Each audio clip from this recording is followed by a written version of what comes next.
မင်္ဂလာပါနီဟောင်းနီဟောင်းအင်္ဂလိပ်လိုဆိုရင် hi hello ကျေးဇူးပါ谢谢谢谢 thank you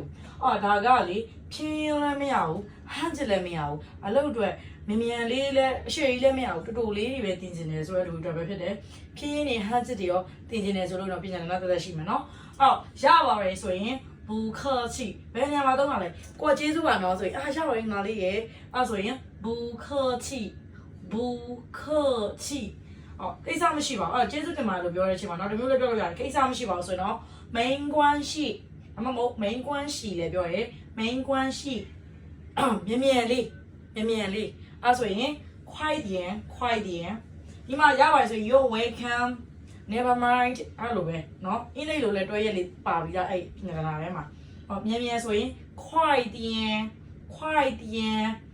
ဖြည်းလေးဆိုရင်慢点快点ဆိုရင်ကျတော့ faster please တို့ပုံစံဖြည်းဖြည်းလေးဆို slowly ဟုတ်ကဲ့ပါအဲ့လိုလိုက်နော်ဟုတ်ကဲ့ပါ好的เนาะ好的မရဘူးအဲ့လိုရမရဘူး不可以ရလားရတယ်ဆိုလို့ရင်可以ဟုတ်လားနင်ဟုတ်လားဟုတ်တယ်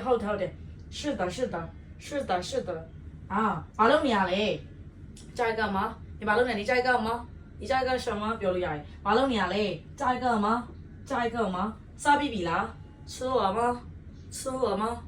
ဒီကြောက်ဒီမှာဖြင်းရင်ဟာချစ်ဖြင်းရင်တန်းရှိမယ်ဒီလိုမြန်မာလိုရေးထားပြီးဘေးမှာအင်္ဂလိပ်လိုပါပြီးသားလည်းရှိမယ်ဆက်သွယ်လို့ရတယ်နော်အားလုံးပဲကြက်မိုင် Q စကြပါရှင်